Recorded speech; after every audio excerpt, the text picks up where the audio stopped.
ada kalanya saya mentransfer uang itu sekitar 300 sampai 400 juta untuk biaya keperluan secara akumulasi.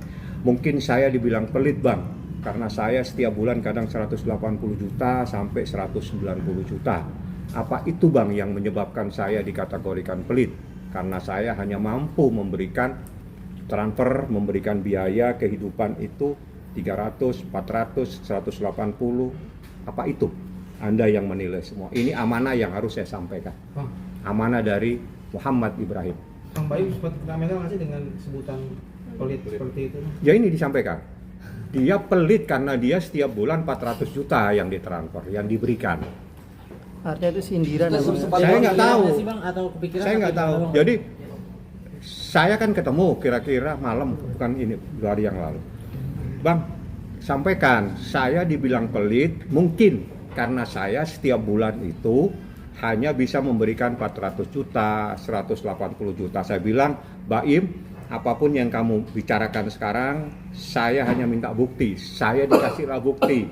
Ya, buktinya ada di mobil saya. Saya tidak mau dengan bukti ini karena ini bukti rekapitulasi yang Anda buat.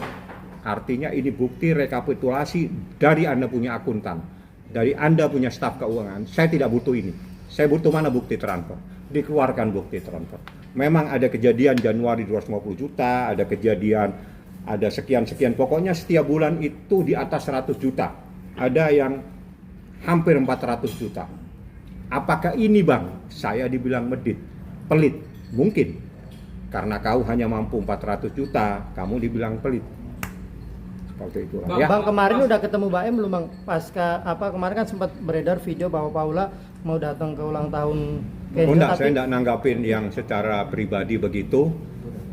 Yang lain-lain saya cuma dapat amanat masalah uang itu. Yang lain saya tidak mau tanggapin karena sudah terlalu pribadi. Tapi kalau Anda mau tahu, Muhammad Ibrahim Baim Wong saya minta tanggal 23 hadir. Dan dia sudah siap untuk hadir. Kalau Anda mau tanya, silakan Anda tanya langsung. Bang, katanya ada indikasi Paula yang menghambur-hamburkan uang Mbak gitu, Bang. Maksudnya gimana? Lebih banyak pengeluaran. Enggak, dia cuma nyampaikan begini, Bang, tiap bulan saya mengasih itu minimal 400 juta, kadang 180 juta. Mana buktinya, Baim? Saya orang hukum, saya nggak mau dengan cerita. Ini bang bukti, saya tidak mau. Ini rekapitulasi dari kamu. Artinya ini kamu yang buat, artinya ini staf kamu yang buat. Saya tidak mau. Mana bukti transfernya? Dikeluarkan bukti transfer. Nah, dari bukti transfer, coba yang ini mana? Jadi yang ini dikasih tanda-tanda semua, ada semua di mobil saya. Tanda-tanda itu kan sekedar untuk supaya saya tahu, sehingga saya tidak salah menyampaikan kepada masyarakat. Mana buktinya? Ini buktinya. Jadi yang ini 250 juta, mana ini? Loh ini kok beda? Ya ini 200 tambah 50, berarti 250 juta. Jadi rekapnya bukan begini harusnya saya bilang. Jadi 250 juta.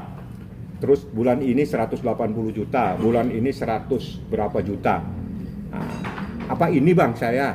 Karena ini saya dibilang pelit. Ya bisa jadi, karena kamu hanya transfernya tidak hampir 400 juta. Hampir 180 juta, hampir 150 juta, sehingga kamu dibilang pelit.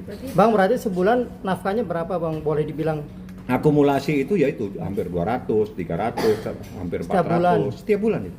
Itu Itu bukan setahun, tiap bulan itu. Keperluannya untuk apa aja Untuk bang? rumah atau memang Nggak untuk boleh pribadinya? kalau keperluannya, yang penting kalau saya bicara akumulasi kan ada keperluan, ada yang kepribadinya. Bang, apa mungkin bukan hanya Paula saja yang dinafkahi oleh Baim? Maksudnya enggak, itu kan akumulasi, ada keperluan, ada beberapa hal.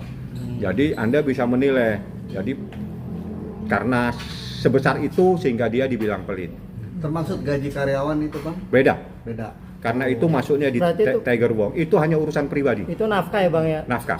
Nafkah gabungan dari keperluan rumah. Bang, artinya itu untuk keperluan rumah tangga dan untuk Paula pribadi atau rumah tangga aja? Maksudnya kan untuk listrik segala Ada gabungan, ada. digabung dengan untuk Ya, keperluan pribadinya Paula ada. Yang saya pribadi. bilang 250 juta itu kan masuk Oh, pribadi. masuk pribadi Paula. Bang, itu setelah gugatan cerai kemarin Paula ngubungin abang kah? Mungkin atas Saya tidak kenal. Dan biasanya selama saya berkarir, saya pasti tidak mau berhubungan dengan lawan yang bermasalah dengan klien saya. Jadi kalau mau bertemu harus melalui lawyer. Kalaupun ada yang telepon, pasti saya tidak mau berkomunikasi karena bagi saya itu melanggar etika profesi. Karena bagaimanapun juga pasti mereka mempunyai penasihat hukum sendiri. Jadi etikanya memang di antara rekan-rekan seprofesi aja yang berkomunikasi seperti itu. Bang, mungkin di awal sebelum menikah, Baim bikin perjanjian pernikahan nggak sih? Karena Nggak. kan Pranikah, bikin Bang. bareng. Ada, Bang. Nggak ada berpikir ke sana-sana. Ini kan lagi cinta banget tuh. Bang, keputusan siapa Bang? Keputusan siapa sih Bang? Akhirnya apa anak-anak sekarang ikutnya sama Baim atau anak-anak nyaman dengan Baim atau keputusan siapa Bang? Anak-anak kan yang nyaman.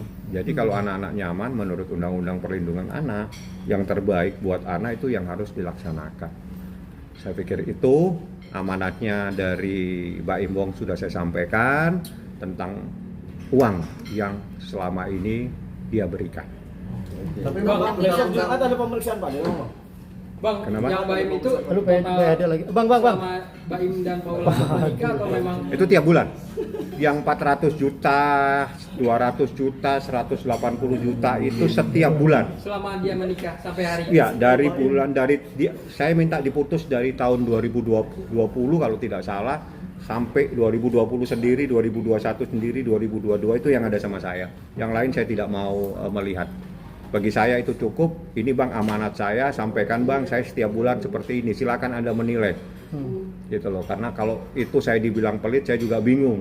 Karena saya sendiri, ya ini tiap bulan hampir 400 juta, ini ada 200 sekian juta, ada 190 juta. Ada buktinya kok, ada di mobil. Kalau Bang. Anda perlu buktinya, saya ambilkan. Bang, kemarin kan pada saat preskon Baim sempat bilang bahwa dia kaget nih pada saat Paula membahas soal harta gono gini padahal belum cerai nih. Itu gimana Bang? Abang Nah, sendiri saya melihat? nggak, karena gugatan saya tidak ke sana, jadi saya nggak akan tanggapi. Enggak, tapi Baim kan sempat kecewa juga Bang, belum ada perceraian tapi dia sudah membicarakan soal harta gono gini nantinya gitu. Ya itu Anda bisa nilai. Bagaimana seseorang yang belum bercerai sudah membahas harta. Bang, katanya Bang, dengan rumah Baim yang minta hak ditempati asuh. Paula saat ini itu rumah bersama atau gimana, Pak? Nanti saya tanya Baim ya. Bang, katanya kan Baim minta hak asuh, banyak yang nilai Baim memisahkan ibu dengan anaknya. Gimana? Tidak, bukan begitu. Jadi hadona itu wajib, Pak. Kalau orang melaksanakan undang-undang, apakah kalau orang melaksanakan undang-undang itu terus dikategorikan seperti itu? Misalnya seorang istri, orang cerai pun sama mengajukan gugatan hak asuhnya ada di tangan ibunya. Itu sama dengan memisahkan anak dengan ayahnya. Kan seperti itu juga kebalikan. Tapi hukum itu mewajibkan ada kepastian hukum buat anak ini. Anak ini harus ada kepastian hukumnya, jangan dipotong hidupnya. Ada kepastian hidupnya. Siapa yang memelihara dia, siapa yang mendidik dia, siapa yang merawat dia. Itu di undang-undang, bukan berarti terus kita melaksanakan undang-undang dianggap sebuah pelanggaran. Terbalik, karena hukumnya wajib ada kepastian hukum buat anak ini. Kemana anak ini? Oke. Itu undang-undang yang bicara. Jadi kalau dibilang itu berarti dia tidak pernah membaca undang-undang.